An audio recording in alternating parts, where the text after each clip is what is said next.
The main things that factor into falling objects and the speed at which they fall and movement in general are gravity, air resistance, and the density weight of the objects. Free fall is when an object hits no particles and just falls to the ground solely on gravity. A vacuum is a place in the world where there is no gravity. A human-created vacuum is created by extracting all particles from within an object. Our atmosphere is full of air and many other gas particles, therefore it cannot be a vacuum. So a true free fall is a non-achievable feat on this planet. The moon's atmosphere is a vacuum because there are no particles there. For example, if both the feather and a hammer were dropped at the same time in a non-vacuum, the hammer will touch ground first. Now, if both the hammer and a feather were dropped at the same time in a vacuum, both the hammer and the feather would touch ground at the same time. The reason why the hammer touches first in a non-vacuum is because weight and density, an Archimedes principle. So, since there is no particles in vacuum, weight and density's effect on free fall is negligible. Air resistance is how easy an object moves through the particles of an atmosphere. In our specific case, that would be air. Gravity is present on every object in the universe, although the amount of it differs depending on the distance between two objects and the size of the objects. I will focus on the factor of density weight for the rest of this paper because if this is explored, this could lead to new discoveries and maybe lead to flight. There are examples of this all over the earth in its diversity. Something floats when a downward force of gravity is overcame. Buoyancy is an upward force. In order to float, these two forces must first cancel each other out, and then the buoyant force must become stronger than gravity. So how do you weaken your gravity? Strengthen what already propels it. Buoyancy. Well, how do you strengthen your buoyancy, Professor Scott? Well, how you increase your buoyancy is you displace more fluid than you already are. And to do that, you must get materials that naturally are lighter than air and concentrate them so you can harness their power of buoyancy. I believe that if this is possible because blimps do it, so application to the human body shouldn't be that hard.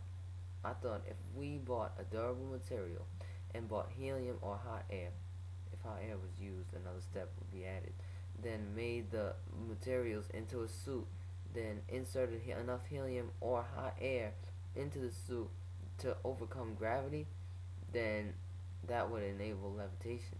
In essence, this means if an object is submerged in a fluid with a higher density content than the object will float, which is Archimedes' principle. With all that being said, I designed my experiments. The first experiment was to have three balls, one filled with helium, one filled with air, and one filled with a mixture of air and helium, half and half. I presume that if we added helium to a ball, then it would be less dense and it would displace more fluid, giving the ball a stronger buoyant force, weakening the gravity force. If you made an object lighter than its counterpart and pushed both the same objects with the same amount of force, then the one that weighs less should go further, which I expected. The effect of this helium was apparent, though, although it worked in the opposite direction as I had expected. The ball with helium was less dense and lighter, so the particles in the air weren't moved out the way as easily as they would be with a denser object, so it weakened the forward force. This caused the helium ball to finish last in the race, to the contrary as I had expected. The next experiment was to drop all three balls from the same height and see which ball bounced the highest. This was to see if Archimedes' principle has a big enough effect on the movement of objects to make a difference and is a factor worth exploring. When I dropped them from the ledge, the helium ball had the highest bounce, and the mixture ball had the mid-height bounce, and the all-air ball had the lowest bounce, proving that Archimedes' principle is a factor worth exploring, because if it wasn't, then all the balls would have bounced to the exact same height. This should be explored more because it could possibly lead to faster movement for athletes or anybody, and maybe flight for the human body. I believe if humans could adjust the density of their bodies, a strong upward force would be on them. If a strong enough upward force is on them, it will levitate you, just like it does to a blimp. Lateral movement from there would be controlled by other instruments, maybe artificial wings or something of that nature. That is the significance of my science fair project, the next flight of human movement.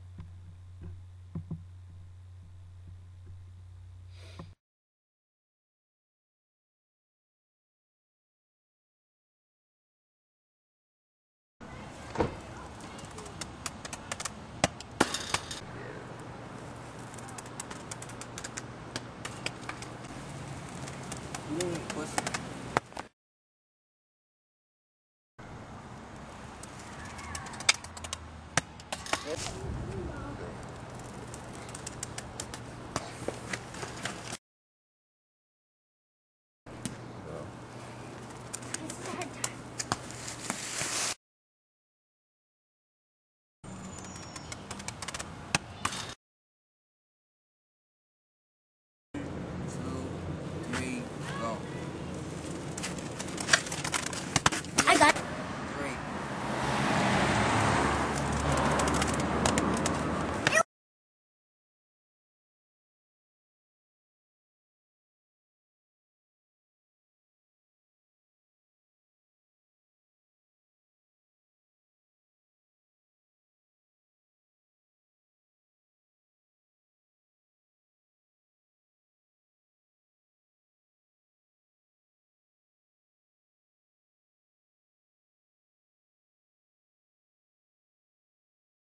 Set.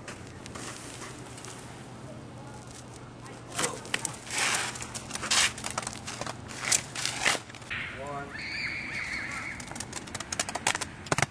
Oh.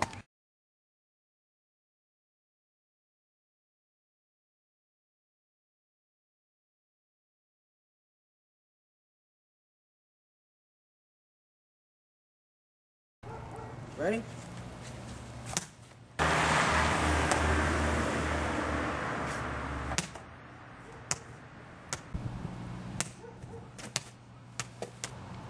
One, two,